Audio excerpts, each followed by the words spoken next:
Today I'm going to be starting a new series. Basically, I'm going to do my makeup from beginning to end in a bunch of different beauty blogs. So today we're going to focus on foundation and which type, all the different types and which type would be best for you depending on your skin type and what kind of coverage and things you're looking for.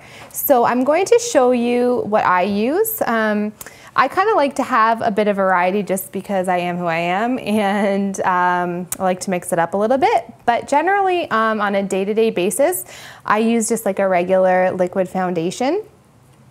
I like it to have a bit of a sheer finish. I don't need a ton of coverage, but there are definitely days where I need more than others. So then I would use a different product. But this is a really nice sheer coverage foundation. So I just put like a little bit onto my sponge. You can use your fingers, you can use a foundation brush. Depending again on the day and what kind of mood I'm in, I'll use whatever I feel like. But today I'm going to show you using a sponge. So I just kind of put a couple of dots just of the liquid foundation kind of everywhere. I've already primed my skin, so it's ready to go. It's just gonna glide on really easily. So you'll be able to see just that it's kind of evening out my complexion. I have some red patches under my eyes. I get pretty dark. My eyelids also get a little bit dark and a bit red right by the lash line. I also get red right in the middle there. So as you can see, this is kind of a nice sheer, dewy kind of look. Not a ton of actual coverage, but it just smooths things out for me and is a nice base for my blush and bronzer and stuff. So when I'm using my liquid foundation, I always follow up with a loose powder. This is my loose powder here. So I just put a little bit onto like a big fluffy powder brush. Dab off the excess so that you're not gonna look powdery. It's a translucent loose powder and you're just gonna really lightly dust it over everywhere. So it takes away the shine and sets your foundation so you don't have to worry about it for the rest of the day. Another option for foundation is a really becoming more popular is mineral foundation. So this is a loose mineral foundation. The nice thing about mineral foundation is that it has a natural SPF of 25. So you're not having to put your SPF underneath it during the summertime or winter, because we should all be wearing SPF all year round anyway.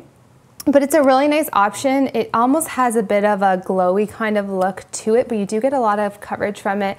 And because it's mineral, the particles are so tiny that it's really good if you are starting to have kind of like those little fine lines in the crow's feet area or above the lip.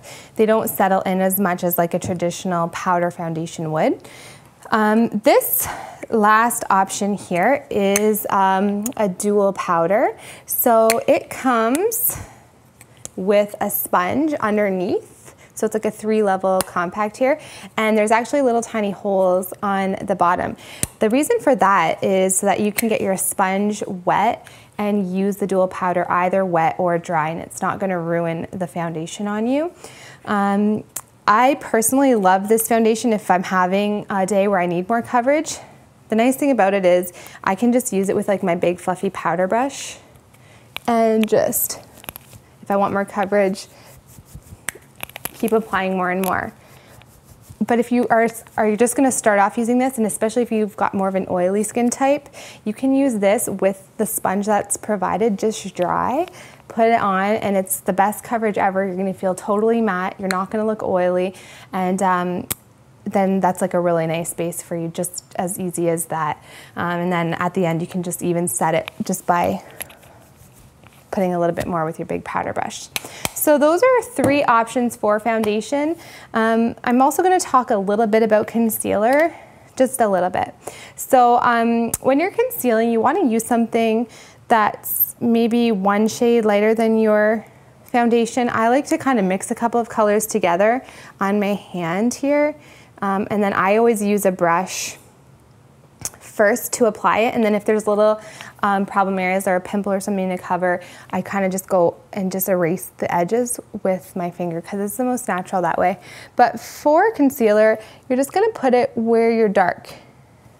and just kind of work it in there.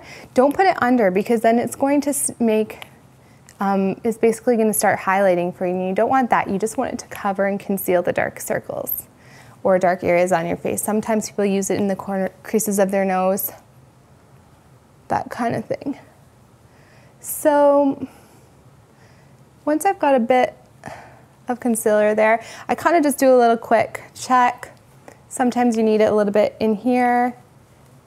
And like I said, just to erase the edges. And voila. That's done.